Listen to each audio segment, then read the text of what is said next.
Dana, Johnny Logan, Jedward. The Republic of Ireland are the Brazil of Eurovision, but they've never shown as much success in football. And when the World Cup got going, they couldn't qualify for the life of them. Small victories offered some consolation though.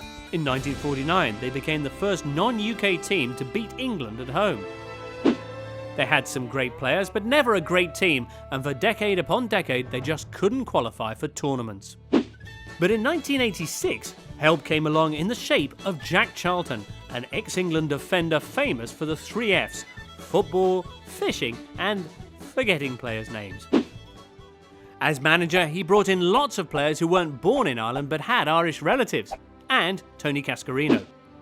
And with 13 of their 20-man squad born outside of Ireland, they finally qualified for their first major tournament, the 1988 European Championships.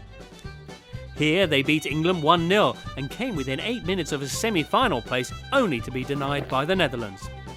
They followed this up by qualifying for the 1990 World Cup in Italy, where they drew all their games in the group, including against England. This time, they made it to the quarter-finals. They may not have won the World Cup, but they did get to meet the Pope, which was a treat for everyone involved. The 92 Euros weren't much to speak of. But 94 was a great year to be Irish. As the world gasped at Riverdance, Ireland swept to another Eurovision victory with the memorable Rock and Roll Kids, and took revenge on the Netherlands, who came a pitiful 23rd with their anthem Waar is die Zon. So, all eyes were on Big Jack's boys, who only went and qualified for the 94 World Cup. They began in style, beating Italy in their opener, but their luck ran out when they were knocked out of the next round by their old foes, the Netherlands. Jack Charlton bowed out in 96 after his boys failed to qualify for yet another European Championship, but during his time in charge, he'd helped them defeat some great footballing nations. And England. They didn't qualify for a tournament again until the 2002 World Cup. Here things began badly when their captain Roy Keane walked out complaining about the side's preparation, or as he put it, "You can stick it up your bollocks." But despite his absence, they made it to the knockout stages, where they lost to Spain.